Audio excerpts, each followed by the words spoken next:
Begin tonight with President Biden's visit to Puerto Rico today. Mr. Biden had pledged not to abandon the island as it rebuilds after Hurricane Fiona. He committed more than $60 million in federal funds to help the U.S. territory.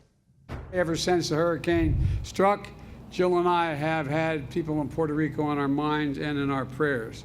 We came here in person to show that we're with you. All of America is with you as you receive and recover and rebuild. For more on this, Major Garrett joins us from the White House. He's, of course, CBS News chief Washington correspondent. Major, hi, good to see you there. So what was President Biden's goal by going down to Puerto Rico? Well, to do what the president can do in a moment like this, focus national attention on an area of the country, Puerto Rico in this case, recovering from a massive natural disaster. Not Ian. The country is understandably focused on Ian and the wrath that it put through Florida and parts of South Carolina. We'll get to that story in just a second. But this is about Hurricane Fiona. And the $60 million you referenced is to make Puerto Rico more flood and storm resilient in the future. Now, $60 million, that's not a huge amount of money. The FEMA administrator, Deanne Criswell, told reporters traveling with the president to Puerto Rico it will cost billions to improve the resilience and infrastructure in Puerto Rico after Fiona.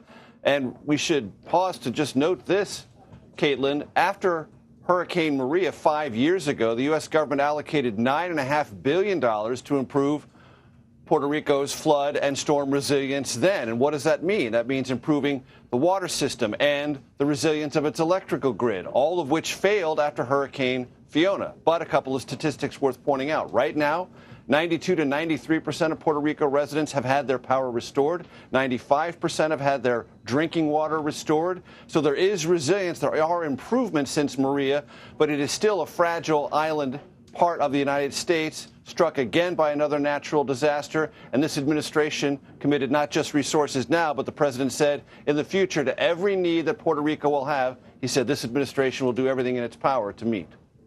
And Major, I also want to ask about the other hurricane we've all been talking about, which, of course, was Hurricane Ian. We expect the president to head to Florida later this week. What can you tell us about what we should expect from that visit?